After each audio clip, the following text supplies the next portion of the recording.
Hoy, como los últimos viernes que hemos estado estudiando el tema al cual titulé La mente inspirada, les había dicho que vamos a estudiar la mente inspirada de Pablo, de Lucas, de Juan y de Mateo principalmente. Pero me estoy concentrando en este momento y las semanas que así Dios lo disponga en Pablo. Y estamos usando la carta a la iglesia en Roma como base central para estudiar todas las epístolas de Pablo. Hoy estamos en la clase número 6 y vamos a hablar, a conversar, a examinar todo el texto alrededor del capítulo 3 de Romanos, hasta donde el Señor nos lo permita. El título que le puse a esta clase es La justicia de Dios y la culpabilidad de todos. Me gustaría que subrayen todos ahí, culpabilidad de todos, porque de hecho este es el centro de lo que el hermano Pablo viene hablando desde el principio en la carta a la iglesia en Roma, donde habían judíos convertidos, judíos redimidos y habían gentiles redimidos. Y había un choque entre lo que el judío pensaba que tenía como este privilegio, que sí lo tenía, pero que creía que eso lo hacía mejor que el gentil. Y ahí es donde estaba el roce. Tenemos que tener claro que Pablo nunca, y es importante subrayar, nunca anuló la ley, nunca, como se ha querido hacer creer, sino que tomó la ley y la puso en el lugar correcto. Llámese ley, entiéndase por ley toda la instrucción. Cuando hablo de toda la instrucción estoy hablando del Pentateuco, a lo que le llama Jesucristo los escritos de Moisés, los profetas, los libros sapiensales, como son los salmos, como los cantares, como son los proverbios. Y también, mis hermanos, por supuesto, vamos a llamarle ley a todo lo que compone el Antiguo Testamento, que sería la Tanakh en este caso, en el caso de Pablo, porque cuando Pablo escribe todo esto, no existía el Nuevo Testamento. Así que cuando nos concentramos en eso como ley, no nos estamos concentrando en un aspecto legal o en términos de índole jurídico, aunque la carta hacia la iglesia en Roma tiene mucho término legal. Y de hecho tiene un lenguaje que es usado o fue usado en las cortes como fue el lenguaje tolomaico o el griego tolomaico. Pero cuando nosotros vamos a las demás cartas que Pablo utiliza, aunque utiliza el mismo lenguaje, él utiliza un lenguaje más acorde a lo que tiene que ver las personas del vulgo, llamémosle así, en un lenguaje donde está más al alcance, no solamente los que estudiaban la jurisprudencia bíblica, llamémosle así, en el caso de los judíos. Cuando llegamos al capítulo 3 de Romanos, o de la carta a la iglesia en Roma, me gusta decirlo así, porque cuando decimos de la carta a la iglesia en Roma estamos claros de quién es el receptor del mensaje. Pablo viene desarrollando y continúa desarrollando este argumento que él viene construyendo desde el principio de la carta. Cuando estudiamos Romanos 1, Pablo nos mostró que la culpabilidad del hombre hace que viva en una impiedad abierta. Hace que podamos ver que el hombre no puede, ni quiere, o no quiere, ni puede agradar a Dios. Cuando llegamos a la carta en el capítulo 2 de Romanos, lo que hace es confrontar al hombre religioso, ya habiéndole dicho que todos los hombres, sea creyente o no sea creyente, en este caso de el judaísmo, está delante de Dios en una situación de culpabilidad.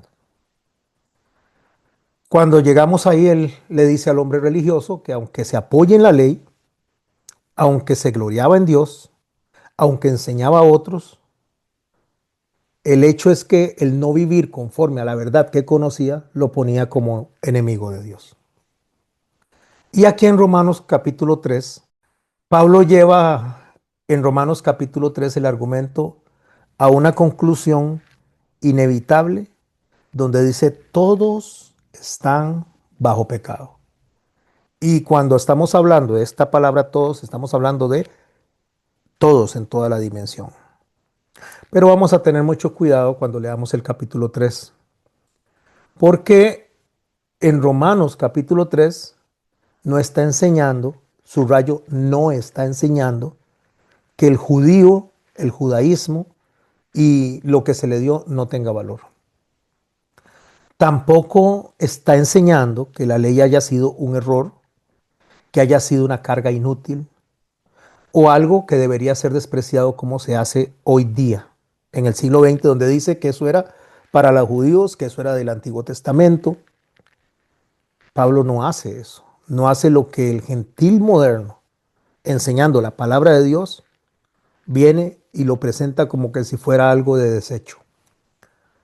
Tampoco Pablo está anulando la historia de Israel, no está quitando la relevancia que la ley tenía para el pueblo de Israel desde que le fue dada la instrucción en el Sinaí.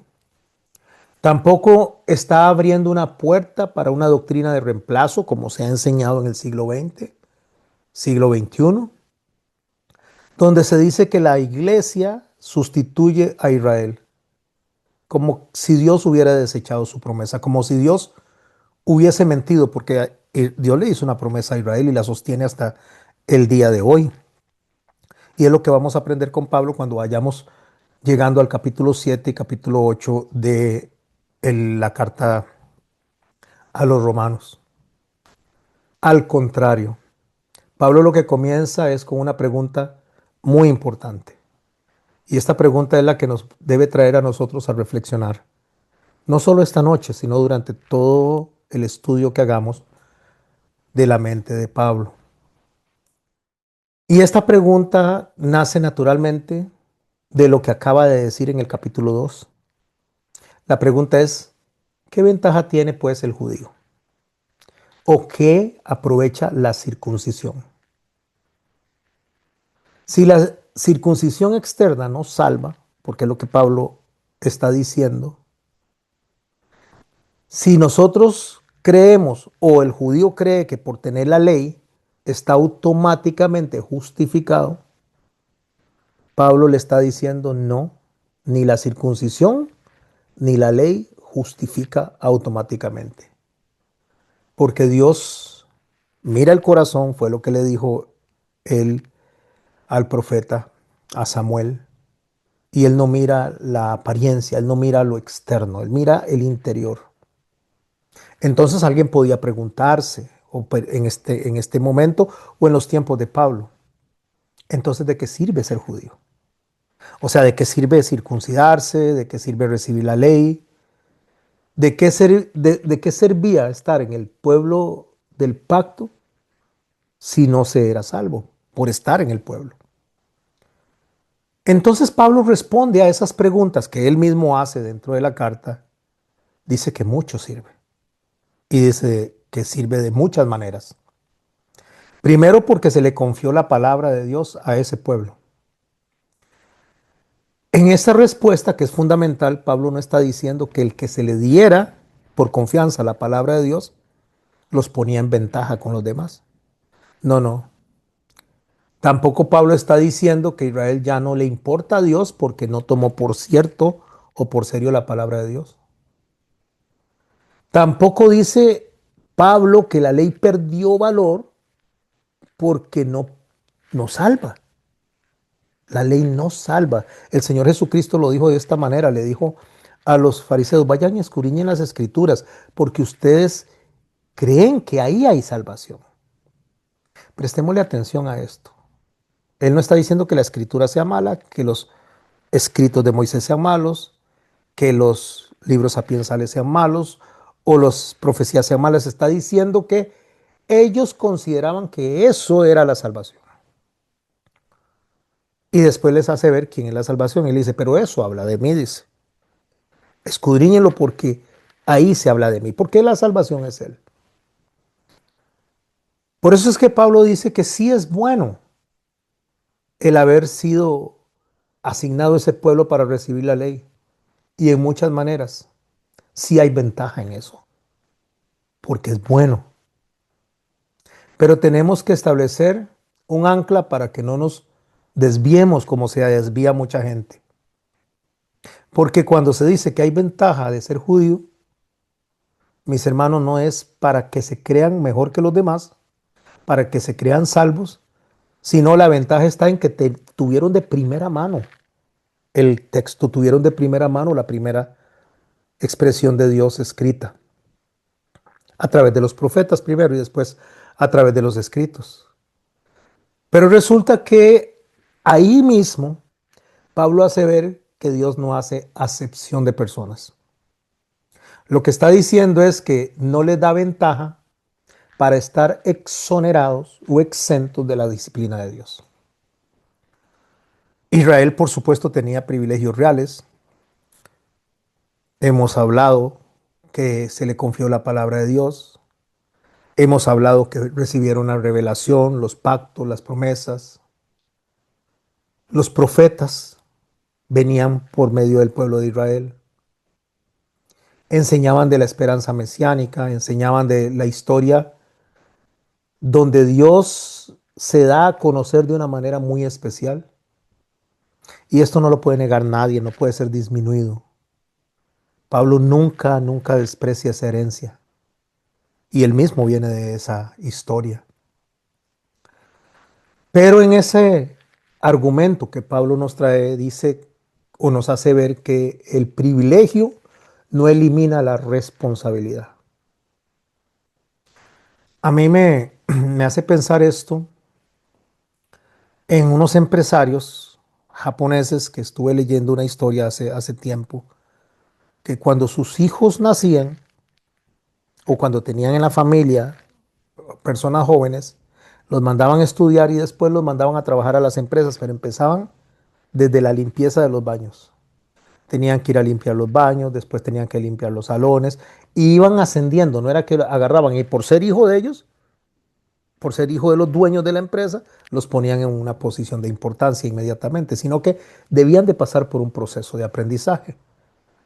Porque para poder uno dar órdenes, para poder uno guiar a las personas, debe de aprender a recibir órdenes y debe de aprender a ser guiado. Caso contrario, no sería un buen jefe, no sería una persona apta para ser líder.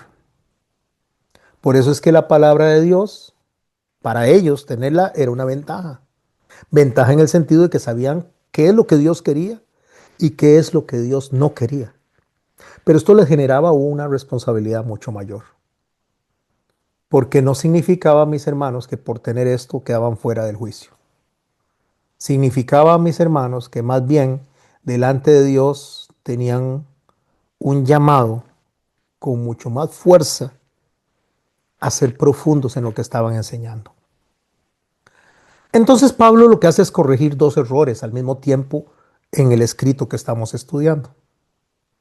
Por un lado, está corrigiendo ese orgullo judío, donde ellos creían que estaban por encima de todos, que la tierra eran ellos y que todo lo demás no, no existía, no valía, que ellos como seres humanos valían delante de Dios y que los demás no valían. Entonces, ese orgullo judío, él lo corrige porque ellos se sentían seguros que el solo hecho de nacer de el linaje de Abraham, de Isaac y de Jacob les hacía delante de Dios aceptos, aunque no obedecieran. Pero por otro lado, viene y corrige el desprecio gentil que estaba dándose en ese momento hacia los judíos, o ahora con mucho más razón, porque como Dios disciplina a este pueblo, como Dios castiga a este pueblo, como Dios viene y permite que sea destruido el templo y sean dispersos por la tierra en el año 70, entonces sale esa idea de que la iglesia reemplaza a los judíos. Entonces Pablo viene y toma estos dos extremos y los confronta. Los confronta donde le dice, sí, Israel tiene ventaja, pero no tiene licencia para hacer lo que quiera, ni tiene licencia para escapar del juicio, porque la ley tiene valor. La ley no justifica al pecador por sí misma, pero la ley señala a quien justifica, señala a Jesucristo, al que iba a salvar no solamente a los judíos, sino también a los gentiles. Y les advierte de que la circuncisión es una señal de pacto para ellos, pero que esa señal externa no va a reemplazar jamás la obediencia del corazón delante de Dios. Entonces Pablo plantea otra pregunta. ¿Por qué, dice Pablo, si alguno de ellos han sido incrédulos, su incredulidad habrá hecho nula la fidelidad de Dios? O sea, si los judíos no fueron creyentes en el momento, si el judío cuando vino Jesucristo no recibió el mensaje, no lo aceptó, no todos, por eso es que Pablo dice en parte, no todos los judíos, sino en parte. ¿Por qué si ellos no recibieron el mensaje, si más bien ellos terminaron impulsando la crucifixión del Señor? Entonces Pablo hace la pregunta, ¿esa incredulidad anula la fidelidad de Dios? Y esta pregunta es muy profunda, mis hermanos, porque Pablo reconoce que hubo incredulidad en el pueblo de Israel, que solo una parte respondió a la revelación recibida. Incluso él fue un detractor y un perseguidor de la iglesia. Pero él hace esa pregunta. Si algunos son incrédulos, entonces Dios falló. O sea, la pregunta que él hace, eso significa que las promesas de Dios que le dio al pueblo quedaron anuladas. O eso significa que la infidelidad humana podría cancelar la fidelidad divina. Y esto nos lleva a un tema muy importante. No lo voy a profundizar ahora. Llegaré un momento en que Pablo habla de esto, pero voy a darle un vistazo ligero. Y eso tiene que ver con el divorcio. Cuando las personas se divorcian y Pablo dice que Dios dice que se deben de quedar solos, y no voy a profundizar en esto, por favor, no es el momento para profundizar, estamos en el capítulo 3, cuando lleguemos a este tema profundizaré. Lo que quiero es tomar el ejemplo que hay acerca de quién es Jesucristo y la iglesia en el matrimonio. Entonces, cuando una de las partes falla, voy a decir que el esposo le falló a la esposa. Entonces, la pregunta que se le hace a Jesús es, ¿por qué Moisés permitió causa de divorcio o carta de repudio? Porque realmente no era el divorcio, sino repudio. Pero al final de cuentas, la respuesta que él les da a ellos es, cuando ellos le hacen esa pregunta, él le dice, por la dureza de su corazón. Porque al principio no fue así. O sea, no era lo que Dios quería, y Malaquías lo dice muy claro, Dios aborrece el divorcio. Por la dureza de su corazón, le dice. Porque el Señor lo que está trayendo al frente es la falta de arrepentimiento del uno y la falta de perdón del otro. Entonces, para que no se mataran, llevaran una vida de matarse el uno al otro ahí, de llevar una vida este, de horror dentro de la misma casa, les permite separarse. Pero Pablo le dice, pero se quedan así. Entonces ahí surge la pregunta. Y la pregunta es, sí, pero ¿por qué yo tengo que quedarme así si yo no fui el que falló? Porque yo no puedo rehacer mi vida. Pero la respuesta está en este mismo tema que estamos hablando, porque el que le falló a la persona, en este caso el ejemplo que estoy utilizando a esta mujer imaginaria, fue el hombre, no Dios. Porque cuando la promesa se hace delante de Dios. Todos los demás son testigos delante de Dios. No es a los testigos a los que se le hace la promesa. Se le hace la promesa a Dios hasta que la muerte nos separe. Entonces la promesa se sostiene en Dios. Como Dios no ha fallado, Como Dios no es el que adultera o Dios no es el que viene y le falló a la pareja, sea el hombre o sea la mujer, Dios permite que haya carta para separarse. Pero Pablo lo dice, pero quédense solos. Y ahí es donde nosotros nos está enseñando Pablo, con este mismo ejemplo que acabo de decir, que Israel no es anulado delante de Dios, porque Dios no sostiene la promesa en lo que Israel hace. Dios sostiene la promesa en lo que Jesucristo hizo. Y es Jesús el que sostiene esa promesa y es donde nosotros debemos de entender, debemos de comprender lo peligroso que es prometerle a Dios.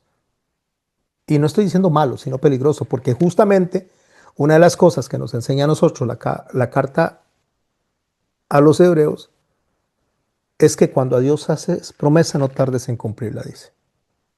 Y si no, no le prometas, porque cuando Dios se hace promesa hay que cumplirla. Bueno, resulta que Dios fue el que hizo las promesas a Israel, no al revés. No fue Israel a Dios, y eso lo vamos a ver cuando avancemos un poco más en el tema de esta noche. Y como la promesa de Dios es veraz, es inmaculada, no cambia en el paso del tiempo, ni cambia por las acciones de los hombres, es donde Pablo dice, entonces la infidelidad del hombre cancela la fidelidad divina. O sea, como falla Israel, entonces Dios sus promesas las va a anular. ¿Sabe cómo lo dice Pablo? De ninguna manera. Antes bien Dios es veraz y todo hombre mentiroso. Y aquí aparece el ancla fundamental. Y no crean que esto lo voy a dejar así. Un día de hecho, no, un día ya tengo escrito un tema especial para esto, pero no lo voy a hacer ni viernes, ni lo voy a hacer sábado, ni lunes, porque ya tengo la agenda para esto, pero voy a hablar justamente sobre el título: a los adúlteros y a los fornicarios los juzgará Dios. No voy a profundizar ahora porque mucha gente se pregunta, ¿y entonces, pastor, en qué condición estoy? Voy a sacar este tema, no sé cuándo lo voy a hacer, probablemente lo grabe y lo suba, o tal vez en algún momento ya lo tengo escrito, pero no quiero hacerlo ahorita porque no quiero confundir una cosa con la otra y que se desvíen del propósito del tema que estamos recibiendo en esta noche.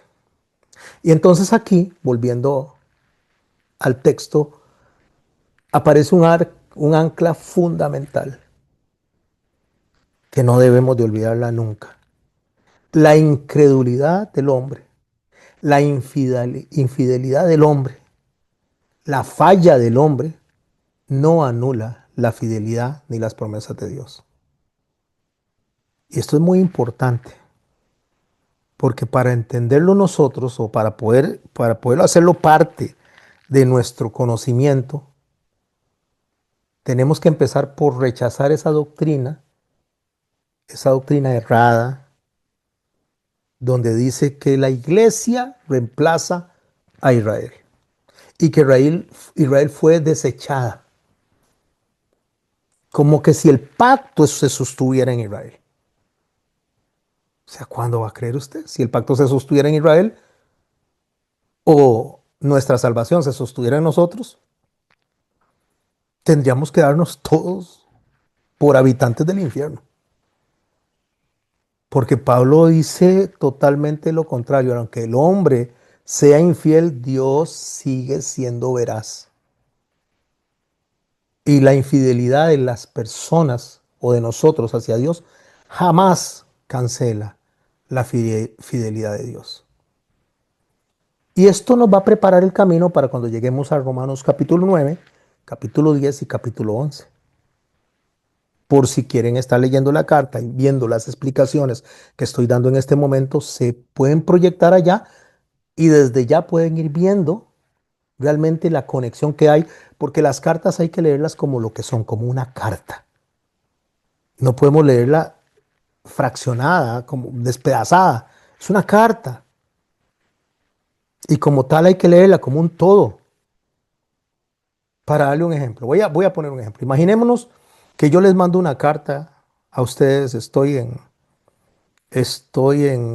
México. Yo lo he usado este ejemplo en otras ocasiones, pero lo voy a usar ahora. Hay muchos que no lo han escuchado. Estoy en México y cuando llego a México digo, hermanos, estoy en México, viera qué país más bonito, qué comida más rica, los tacos son deliciosos, la música es espectacular, pero hay unas áreas aquí en el Distrito Federal que no me gustan, es un lugar muy peligroso, no todo, pero hay unas áreas muy peligrosas, se ve muchas cosas desagradables. Pero si no fuera por eso, si no fuera por las cosas desagradables, si no fuera por el peligro, por la forma en que uno podría verse asaltado en algún momento, me encanta este lugar. Me gustaría quedarme viviendo acá. Yo mando esa carta y le llega a todos ustedes. Pero en el camino se moja y se dañan algunos pedazos de la carta y solo llega la carta fragmentada. Y cuando la carta llega, ustedes la reciben y la abren y dicen, mis hermanos, les estoy escribiendo desde México. No, no está el resto. Más abajo dice, es un lugar muy peligroso. Es un lugar que podrían asaltarnos. Es un lugar donde hay mucha contaminación. Aquí en Distrito Federal. O poco de manchas por el otro lado. Y al final dice, pero me encanta. Quiero quedarme viviendo acá. Eso es lo que se recibió. Cuando se predica fuera del contexto, cuando se enseña fuera de la carta en su totalidad y sin estudiar la mente de Pablo en las dimensiones hasta las otras 12 epístolas, para poder entender cómo pensaba este hombre a la hora que el Espíritu Santo lo estaba guiando, entonces damos ideas fraccionadas y al dar ideas fraccionadas damos una doctrina errada. Por eso tenemos que estudiar todo como un todo.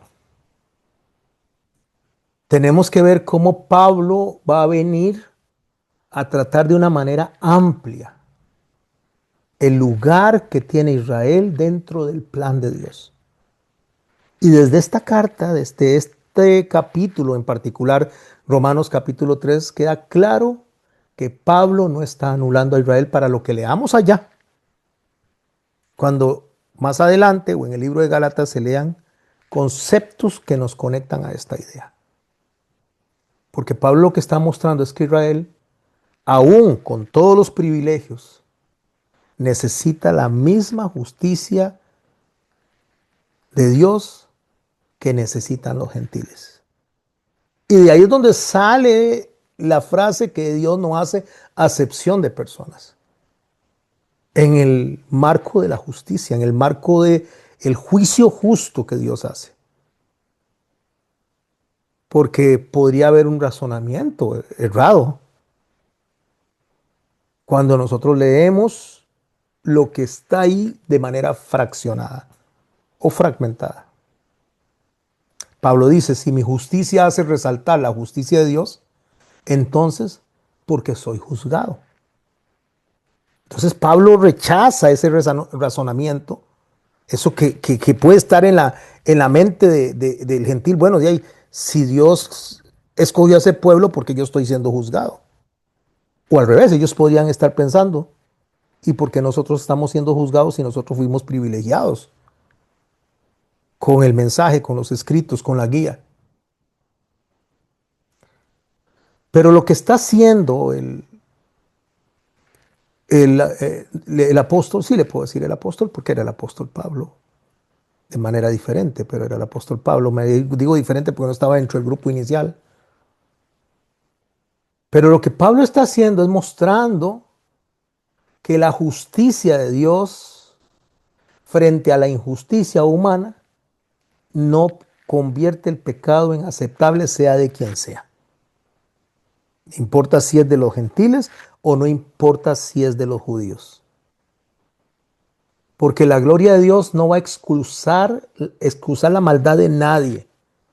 No importa de quién sea, que porque sea pastor, se lo va a pasar por alto al que no lo es. Que el que es creyente y es guiado por la palabra de Dios, le va a pasar el pecado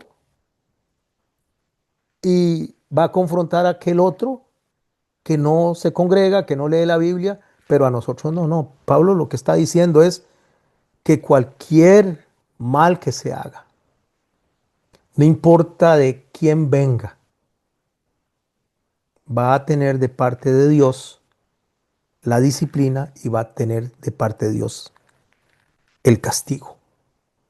Pero que también el pensamiento perverso, no importa de quién venga, tiene también la gracia de Dios delante de él, llamándole al arrepentimiento. Pero no es para que la gracia convierta el pecado en una virtud. No, es para que entendamos que estaba la oferta de la misericordia de Dios y el llamado al arrepentimiento tanto al judío como al gentil. Y ahí es donde llega a una de esas enormes conclusiones que hace la mente de Pablo, porque es impresionante la mente de Pablo. De hecho, Pedro dice que Pablo decía cosas difíciles de entender. Pero Pablo dice de una manera tan magistral, ¿qué pues? Pregunta Pablo. ¿Somos nosotros mejores que ellos? Hablando como judío. Somos mejores que los gentiles, porque recuerda que le está escribiendo a la iglesia en Roma, le está escribiendo a los judíos que pensaban que por tener el privilegio de la ley, estaban por encima de los gentiles. Y Pablo hace esa pregunta, ¿qué pues? ¿Somos mejores que ellos? En ninguna manera. En ninguna manera, dice. Pues ya hemos acusado a judíos y a gentiles que todos están bajo pecado. O sea, ¿qué es lo que Pablo está diciendo? O sea, aquí ninguno puede decirme ni decir que Dios le va a librar solamente por tener un apellido religioso. Esta frase lo que hace es resumir todo lo que hemos venido estudiando hasta este momento. Porque ya Pablo acusó al gentil que es impío. Y Pablo confrontó al judío religioso. Y lo que hace es mostrar que la culpa del hombre sin ley también está bajo el mismo juicio que la culpa del hombre que tiene la ley. O sea, todos están bajo pecado. Y esta es la frase que vamos a ver nosotros en Romanos cuando dice que no hay justo ni aun uno, no hay quien busque a Dios. Ahí incluye a todos.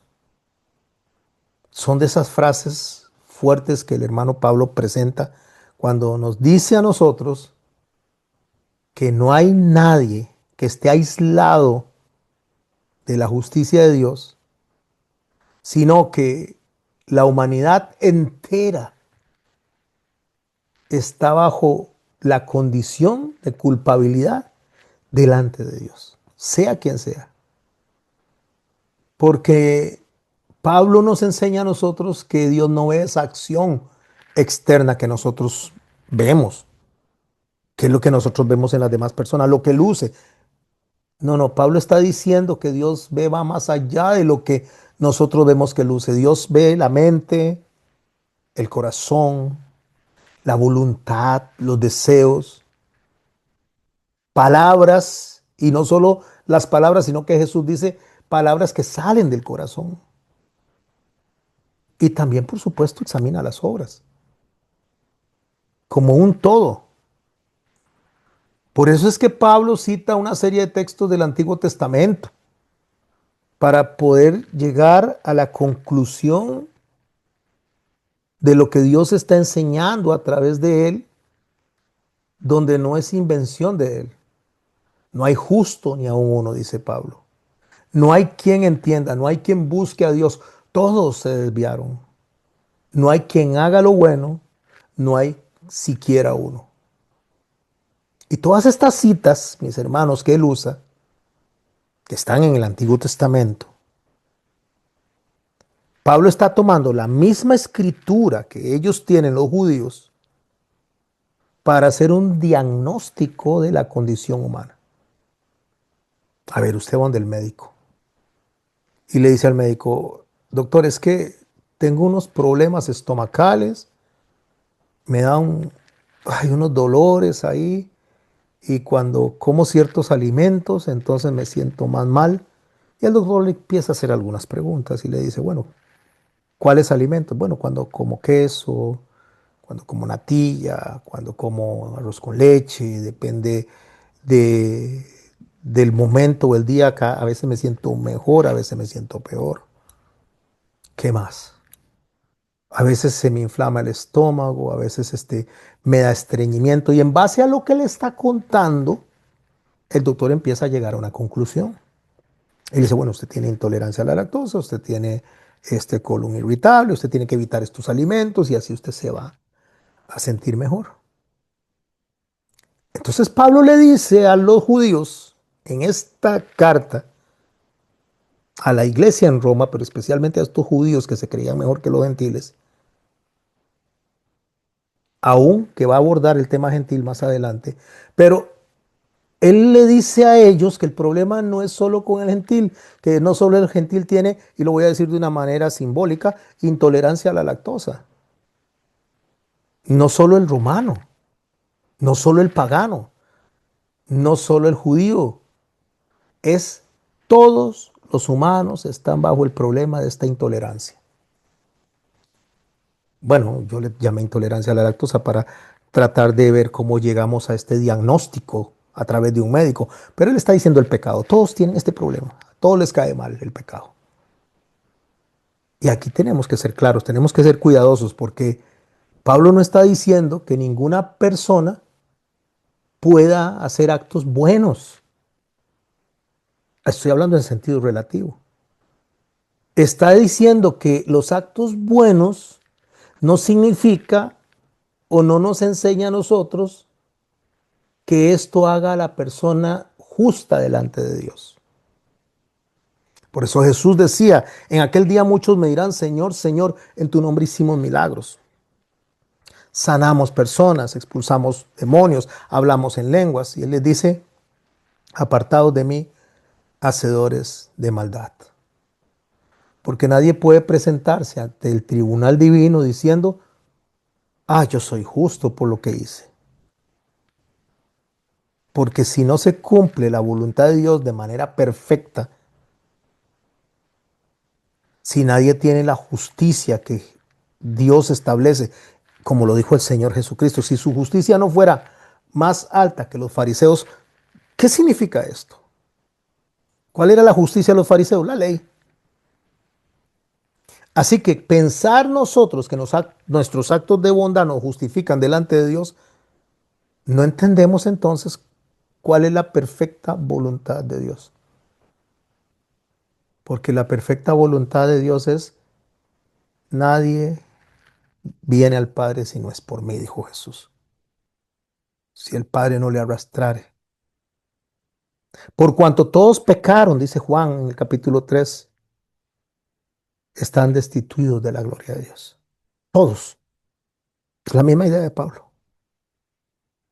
Pero da el espacio al arrepentimiento, más a todos los que le recibieron, les dio potestad de ser hechos hijos de Dios.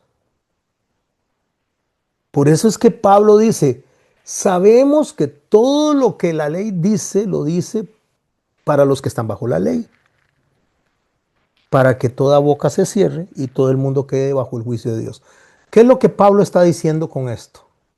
Para que toda boca se cierre. O sea, la ley está para callarlos.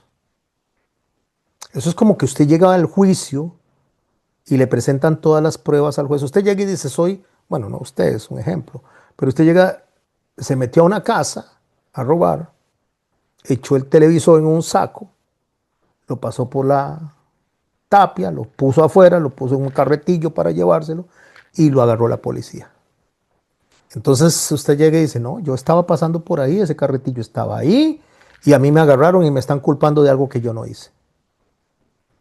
Pero resulta que al juez le enseñan las cámaras donde grabó cómo entramos, cómo tomamos el televisor, cómo lo metimos dentro de un saco, lo pusimos ahí y en eso llega la policía y nos agarró a la par del del carretillo con el televisor, pero no nos vio adentro. Pero se desarma todo argumento cuando se presenta la evidencia tal como la presentan los investigadores. Entonces, cuando Pablo dice para que toda boca se cierre, el propósito del argumento es decirle a las personas que la ley está para que cualquier autojustificación humana le cierre la boca. Porque el hombre va a querer defenderse siempre. Entonces, ¿cómo se defiende el gentil? Yo no tenía la ley. Yo no sabía. A mí nadie me dijo que eso era malo. O el judío puede decir, yo sí tenía la ley, pero a mí nadie me dijo que necesitaba de Jesús. O tal vez el religioso podría decir, y yo no conozco la verdad, eso es lo que yo conozco. Un moralista puede salir diciendo, bueno, la verdad es que yo soy mejor que ellos, la verdad es que yo sí merezco ir al cielo porque soy mejor que ellos. Esa es la boca hablando. Entonces Pablo llega a concluir que la boca es muy ligera y que la boca debe ser cerrada, debe ser callada la persona. O sea, debe darle un estate quieto y debe darle un manazo por la boca, cállese porque lo que está diciendo no es correcto. Y así es como funciona la ley, como un testigo, porque la ley revela el pecado, muestra la condición del hombre. Cuando dice no mienta, cuando dice no murmure, cuando dice no levante falso testimonio. Vamos a plantearlo así. Ya estudiamos esto nosotros, estudiamos los mandamientos hasta llegar al más importante de todos los mandamientos, porque de él salen todos los demás, el respeto a todos los demás. Pero vamos a hacerlo así. Aquí al grupo que está acá, al grupo que me escuche por YouTube, le voy a preguntar, ¿ha mentido usted en alguna vez? Ah, sí, pero mentiritas blancas. Yo no estoy diciendo si mentiritas blancas, grises, verdes, anaranjadas o rosadas. ¿Ha mentido? Ay, es que esa mentira es porque no quería lastimar. Es que me dijeron, ¿le gustó el arroz con pollo? Ay, sí, porque si le digo que no me gustó, entonces se va a ofender. Es una mentira. O sea, mentira es mentira. Ha murmurado. Ha hablado de alguien cuando no está presente delante de usted, con su hermano, con su hermana, con su esposo, con su esposa. Ha murmurado. Ha levantado algún chismecillo por ahí. Murmurar y chismorear son dos cosas diferentes, pero lo ha hecho. Se ha enojado con una persona y le ha dejado de hablar. Estoy planteando cosas, no estoy diciendo ha matado a alguien, estoy planteando cosas de todos los días. Entonces, el Señor dice que cuando fallamos a un mandamiento, hemos sido infractores de toda la ley. Entonces, ¿qué hace la ley? Revelarnos esa condición. Porque la ley, llámese la instrucción, nos guía, nos señala dónde tenemos el problema, nos denuncia a nosotros lo que somos y nos conduce a reconocer la necesidad que tenemos del Espíritu Santo, la necesidad que tenemos de Jesucristo y la necesidad que tenemos de ser salvos, porque si nosotros solamente nos basamos en las obras, hemos fallado en todas con solo fallar en una. Entonces ese es el ayo que nos guía a nosotros. Ayo es la persona que se hacía cargo de un niño que iba a ser rey, el hijo del rey. Ese era el ayo, es el instructor y tenía que estar con él guiándolo hasta que fuera rey. Ese es el ayo. La ley es el que nos enseña a nosotros cómo hemos de conducirnos hasta que lleguemos a estar con el rey, a ser parte de la herencia de manera completa, total. Entonces, ¿qué es lo que hace esta instrucción? Lo que hace es revelarnos a nosotros que lo que el Espíritu está haciendo en nosotros es consecuente con lo que Dios pidió a ese pueblo. Pero entonces Pablo hace ver que no es solamente la ley, porque hay algo que Dios depositó en cada uno de nosotros que de manera, está entrelazada con nosotros desde que fuimos creados, es parte de nosotros y se llama la conciencia. No tenemos la ley, pero tenemos la conciencia. A uno se les revela la ley y a otro se les revela la conciencia. Por eso es que tenemos que tener mucho cuidado de pensar que la ley o nuestros actos nos justifican. Pero tampoco significa que el que no nos justifique la ley o no nos justifique nuestros actos hace la ley mala. Porque la ley no nos puede salvar, pero no significa que no tenga valor. Que el creyente esté bajo la ley y el mismo judío esté bajo la ley, o el creyente no esté bajo la ley y el mismo judío no esté bajo la ley, no significa, mis hermanos y mis hermanas, que estamos bajo o fuera de condenación.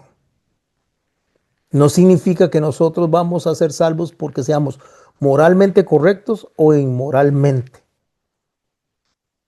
nos conduzcamos de manera incorrecta. Lo que Pablo dice, que ya que por las obras de la ley ningún ser humano será justificado delante de él, hablando delante de Dios, porque solamente es para el conocimiento del pecado, Pablo nos pone en el lugar correcto. Nos enseña que eso es el instrumento, el GPS, que el hombre caído, la única justificación que va a recibir es por medio de Jesucristo, que es el único, y ahí sí podemos coincidir con los demás que podía cumplir la ley. Pero cuando hablamos de cumplir la ley, no significa que las personas no pudieran ser guiados y que cumplieran cada uno de los mandamientos. Cumplir la ley en el sentido de satisfacer la justicia de Dios. Porque lo que la ley hace es revelar el carácter de Dios. Para que el pueblo instruido pueda ordenar su vida, pueda denunciarse a sí mismo el pecado y pueda entender de la necesidad de que la justicia, y cuando hablo de la justicia estoy hablando de la justificación, solamente la puede dar Dios. Solamente alguien perfecto, santo, inmaculado, intachable, podía satisfacer delante de Dios esa demanda de justicia. Porque la ley es para conducirnos a ese que salva, al único que podía ser el intermediario entre Dios y los hombres, para llevarnos a reconocer a nosotros la necesidad de que nosotros no podemos producir esa justicia. Pero el hecho no hace que la ley se convierta en enemiga del Evangelio. Aunque la ley, el ayo, no es el Salvador, tiene una función necesaria. Es mostrarnos al Salvador, al que da la vida. Aunque no produce nacimiento, nos muestra al que nos lleva a nacer de nuevo. Aunque no cambia el corazón por sí misma, nos lleva al que puede transformar el corazón. Y ese es el nuevo pacto que Pablo está presentando. Está diciendo que el nuevo pacto no elimina la ley, presenta al Espíritu Santo, que tampoco elimina la voluntad de Dios que ya fue revelada, sino que el Espíritu Santo agarra eso y lo escribe en su corazón. No sé si a usted le ha pasado, que usted hace algo que a Dios no le agrada y se le vienen los versos a la mente.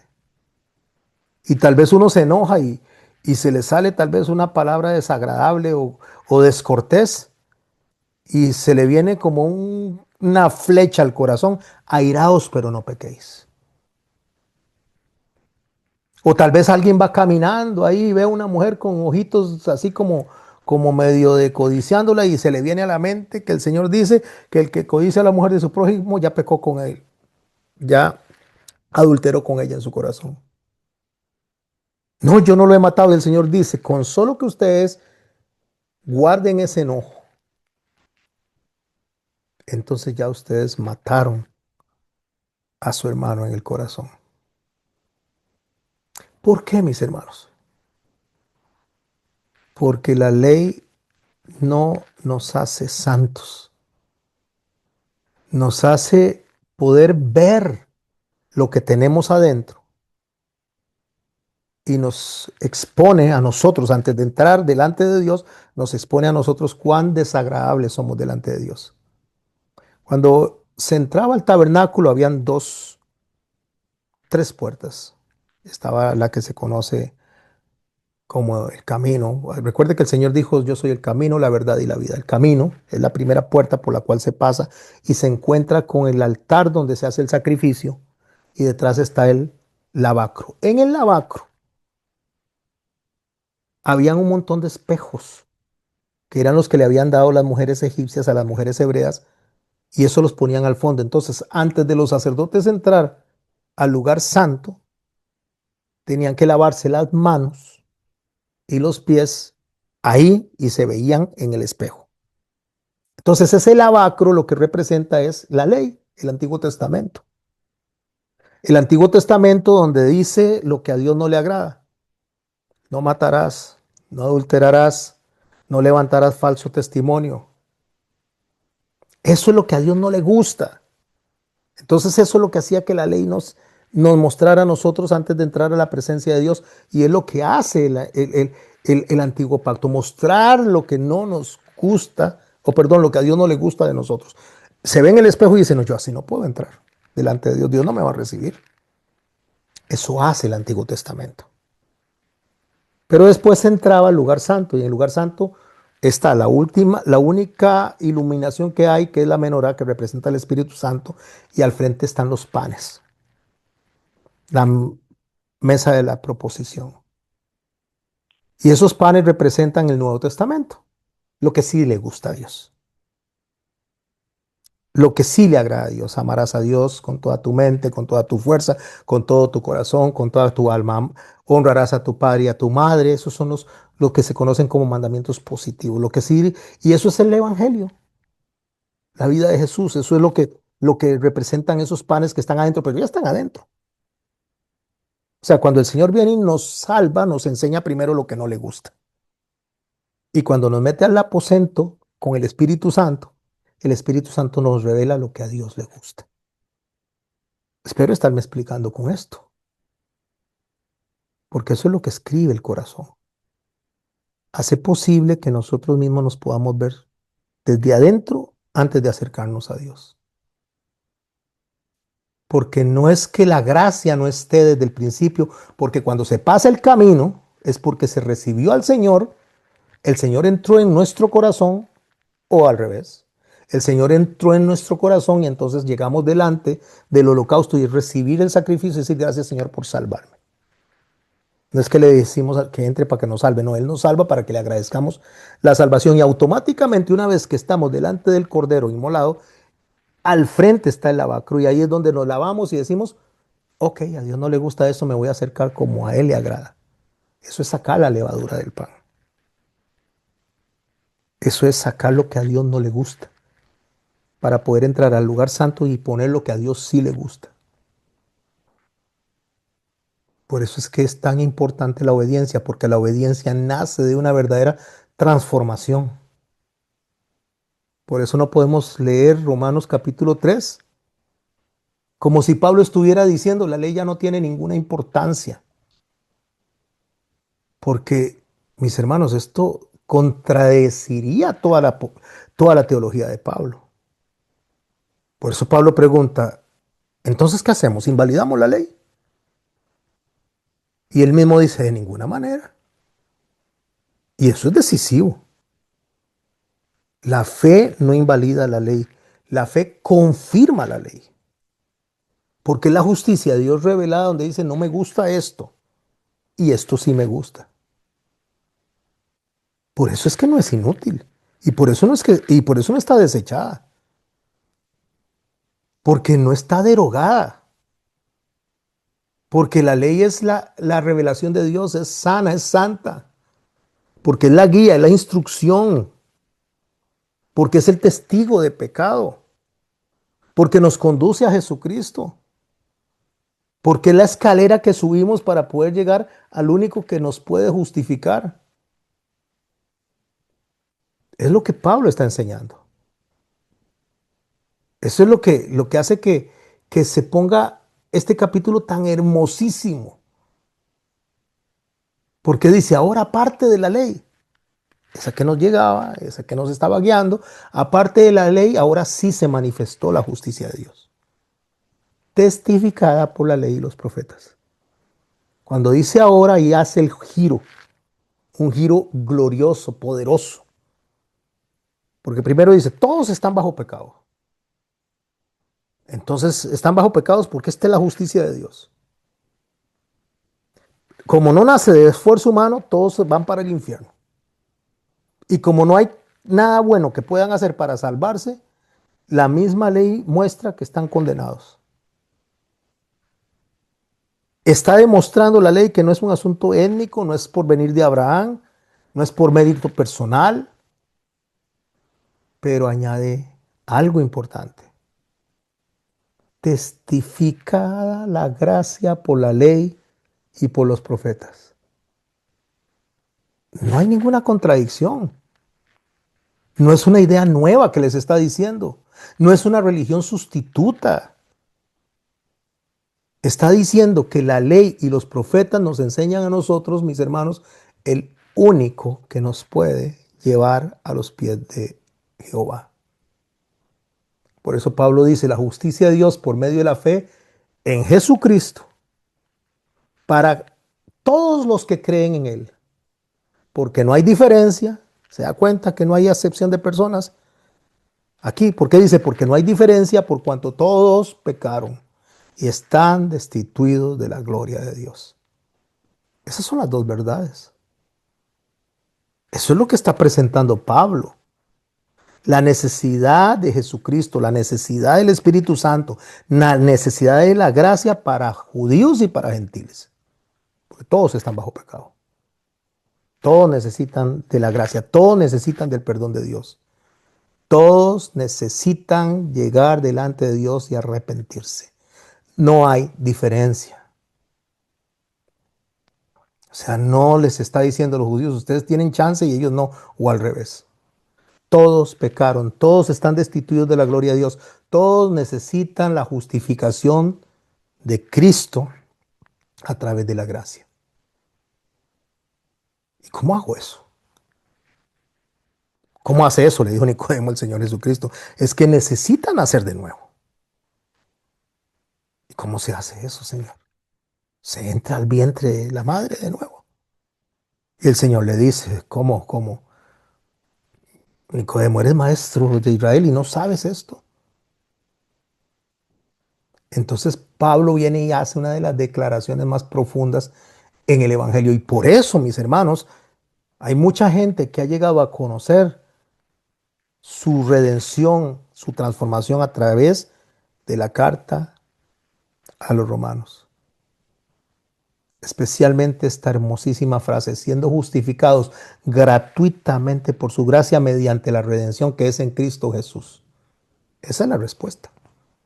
Es la respuesta a la culpabilidad de judíos y a la culpabilidad de gentiles. No es por jactancia, no es por etnia, no es por mérito, es por medio de Jesucristo. Dios no ignora el pecado de ninguno, ni de gentiles ni de judíos. Dios no finge que los unos o los otros sean más justos, porque Dios no va a rebajar su justicia al nivel de ningún ser humano. Y como Dios no rebaja la justicia al nivel de ningún ser humano, Dios provee su justicia y Dios desciende de los cielos. Emmanuel, Dios entre nosotros. Porque eso significa gracia, gloria en descenso. Dios entre nosotros, mostrando que el único justo y que el único intercesor y que el único que puede delante de él satisfacer la justicia tenía que estar entre nosotros. O sea, es necesario, dijo el Señor Jesucristo, que yo me vaya para que venga el otro consolador, que les recordará el pecado, les hablará de lo que yo les enseñé y les contristará, nos llevará a nosotros a convicción de pecado. Esa es la belleza del Evangelio. Dios no está sacrificando su justicia para salvar al pecador, no. Dios salva al pecador de manera justa por medio de Jesucristo sin sacrificar su justicia. Por eso Pablo dice, ¿dónde está la jactancia? Dice. Y él dice, queda totalmente excluida. Y después vamos a ir metiéndonos más profundo, porque no es ni el judío el que tiene el mérito, ni es el gentil el que tiene el mérito, no es el religioso por conocer o el no religioso por desconocer, no es el creyente que recibió la gracia. Toda jactancia dice, o sea, no tienen mérito de nada. Entonces el llamado aquí es, sean humildes, iglesia en Roma, sean humildes, iglesia en Costa Rica, sean humildes, iglesia en cualquier parte del mundo, porque no es por ustedes, es por amor a mi santo nombre, le dijo al pueblo. Y esto es vital, porque esto rechaza la doctrina del reemplazo, donde creemos que somos lo máximo, o rechaza al judío que se cree lo máximo porque recibió la ley. Por eso Pablo más adelante, cuando lleguemos a estudiar, va a decir, no sean ustedes arrogantes, porque ustedes fueron insertos en la raíz, ustedes no son la raíz. Y viene y Pablo hace una pregunta, ¿es Dios solamente los judíos? Y dice, ¿no es también de los gentiles? Ciertamente, dice, también de los gentiles. Por eso, mis hermanos y mis hermanas, para ir cerrando, para que tengamos un ratito, por lo menos para 3 participaciones. Por eso tenemos que entender que la salvación no significa que Dios borre la historia de Israel. Significa que los gentiles son incorporados a esa historia por gracia. Porque Dios no está reemplazando al pueblo de Israel. Dios no está invalidando su ley. En ninguna manera, dijo Pablo, sino que confirmamos la ley. Y aquí es donde nosotros debemos detenernos y dejar de estar diciendo cosas que Dios no ha dicho. Porque Pablo lo dice claramente, que lo que hace Dios es confirmar por medio de la ley quién es el que nos salva. ¿Quién es Jesucristo? Y debemos de comprender, y cuando lo entendemos debemos de aceptarlo, que jamás el Espíritu Santo va a venir a excusar el pecado. Ni la gracia viene a autorizar desobediencia. Ni la fe va a invalidar la ley. Sino, mis hermanos, que Romanos 3 es tan importante para entender que lo que Pablo está atacando ahí en ese capítulo en total es la jactancia. Ese orgullo, esa vanagloria, donde pone al judío y al gentil en el mismo nivel. No es que le quita la instrucción divina al hombre. Está diciendo que la instrucción sin la obra del Espíritu Santo y sin la gracia de Jesucristo no vale. Por eso es que les enseña que Israel recibió la ley, sí, primero. Se le confió la palabra. Pero también debemos de recordar que el Señor decidió incluir al gentil dentro de esas promesas. Y es así como, mis hermanos y mis hermanas, quiero cerrar la clase de hoy. Voy a cerrarlo con una frase final y hablamos un poquito alrededor del tema. Romanos capítulo 3 nos enseña que sí hay ventaja en recibir la palabra. pero no hay acepción de personas delante de Dios por haberla recibido. Todos pecamos, todos necesitamos de la gracia. Todos necesitamos de la fe en Jesucristo y nos confirma que la ley es buena, agradable y perfecta si se usa legítimamente. Y eso es lo que nos enseña Romanos capítulo 3. Los dejo leyendo para el otro viernes, Romanos capítulo 4. Con esto cierro la clase de hoy. Tengo una silla para mí en la casa del Señor,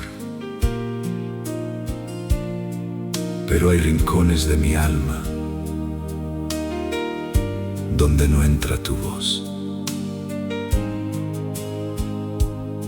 Cargo una Biblia en las manos, pero el fuego se apagó. Canto fuerte con mis labios, pero lejos está mi corazón.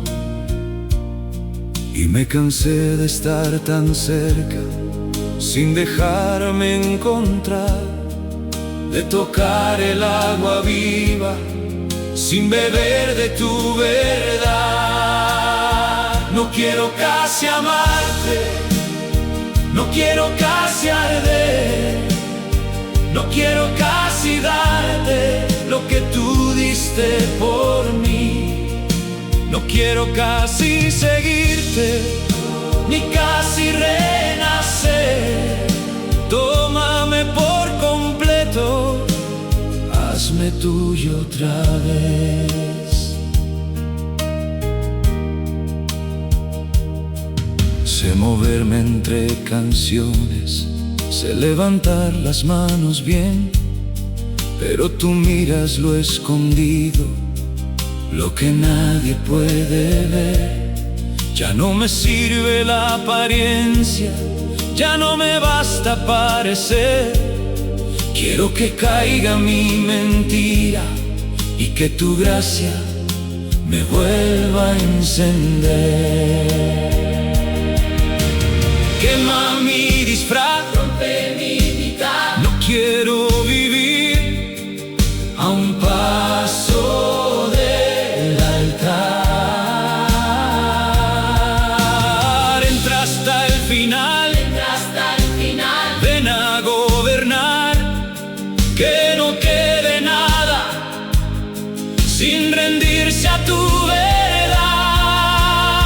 No quiero casi amarte, no quiero casi arder, no quiero casi darte lo que tú diste por mí. No quiero casi seguirte, ni casi renacer. Tómame por completo, hazme tuyo otra vez. No casi, todo, no cerca, dentro, no mañana.